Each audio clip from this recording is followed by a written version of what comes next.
My name is Bronwyn Tarboton. I'm a Broadway performer and content creator with a passion for home decor. When the pandemic hit, like many of us, I found myself with a lot of extra time on my hands. So I started transforming whatever furniture I could get my hands on and sharing my projects online. Now my social handle NYC Trash to Treasures has over 40,000 followers and has been featured in print and TV.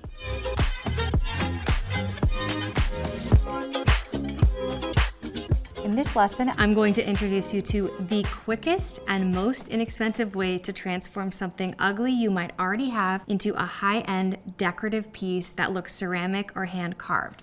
On Instagram and home stores, you see these gorgeous vases and planters. You can get the same look with just using these basic materials that you probably already have around your house. You can use this effect on a plain clear vase, you can use it on a lamp, you can use it on a planter, on a bowl. This mixture will stick to basically any material. Any thrift store that you go to, you will be able to find a weird vase and you can paint over it, so it doesn't matter the color. I would definitely not spend more than $10. This one was $3, which to me is pretty pricey. You can get them for 99 cents or just grab a vase that a friend got flowers in and is throwing out. You can also do it on a vase that has texture. Anything is going to work. The other materials you need are some paint. You can use any kind of paint for this. So you can grab some at the craft store for a couple dollars. I love using leftover wall paint because we always have extra. You can get some at the hardware store. This was $5 for this whole sample, and I could probably paint like 10 vases. You can do this with any color. Mine is a wall sample. That was $5, and it's like a beautiful sort of stone color. Then you're going to need baking soda. You can also use baking powder. It's a little bit of a different texture, so I like the baking soda. Next, you're going to mix your paint. I usually use leftover takeout containers. Any container will work. Don't buy something, just find something. So you'll pour your paint in. You don't need very much. Then you're gonna add in some baking soda. So you need quite a bit. Almost think of the same amount as your paint, but I would start with just a little bit and then stir it. To stir the paint, I usually use a leftover chopstick. You can also use the back of a fork, just anything that you have at home. So you'll want to stir in the baking soda. I don't measure because every single paint is a little bit of a different mixture. You just want to feel it out. What you're looking for is the paint to be a little bit thicker and not so watery.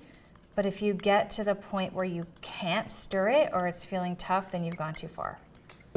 Also, if you're not sure if you've gotten the right mixture, we're gonna test it out on the vase and you'll be able to tell. So you wanna stir it really well.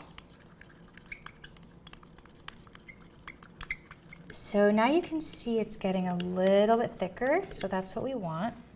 Let's do a little bit more. If you're going for a smooth look, then you don't need as much baking soda. If you're going for like a distressed, sort of thick, chalky look, then you'll want a little bit more baking soda. Okay, so let's try out this paint, because the only real way to tell is on the vase. So let's test out and just see how it's going on, and it's sort of sticking and it's not too streaky. That is about the texture that you're going for. So if it was streaky, I'd add more baking soda. If it was clumpy, I'd add more paint. I like to wear my vase as a glove so that I don't touch the paint. I don't really care about the bottom being painted because it's just gonna sit around and be decorative, and it just makes it more messy when you're moving it around. So you can also paint this in different ways for how you want it to look. I'm sort of going for like a pottery stone look, so I'm gonna paint it around. If you want a different look, you can go up and down. If you want it to be messy, you can just throw the paint on. You can do a brushed look. You can also just do messy and not worry about that. You can also create more of a stone look by dabbing. Some people really like that for planters. I like the brushed look. I don't mind seeing the brush strokes, so we're gonna go all the way around. Really the only thing that can get weird with this project is if the paint's not dry and then you start to paint over it, the baking soda reacts weird with the layer below and it gets all peely and messy and it's sort of hard to get back. I would just do one coat, sort of go over the whole thing. It's gonna be a little streaky and weird in places, and then we'll let it dry and we'll come back and fix anything you need to fix with a second coat.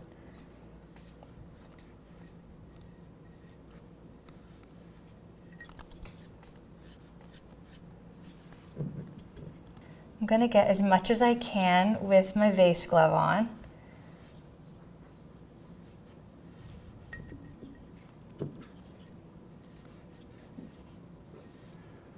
So see, that is looking really cool. So now you sort of want to rest it in a spot that you can leave it for a while to dry, because if you keep moving it around and moving it around, the bottom can get peely and start to peel off. Now we're gonna paint the top. You want to go over the top rim and then go in a little bit so that when you look at it, it doesn't give it away that it's just glass.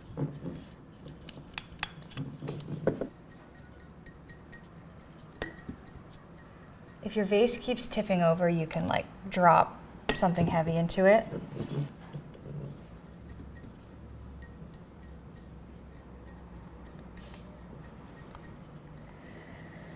If your vase is a different shape, you can just decide how far you want to paint down. You just want it to look nice when you're sort of looking at it from a normal angle.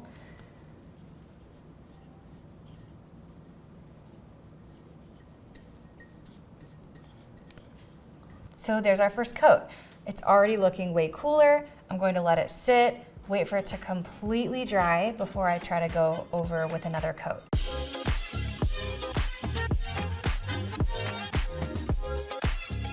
Thanks for watching.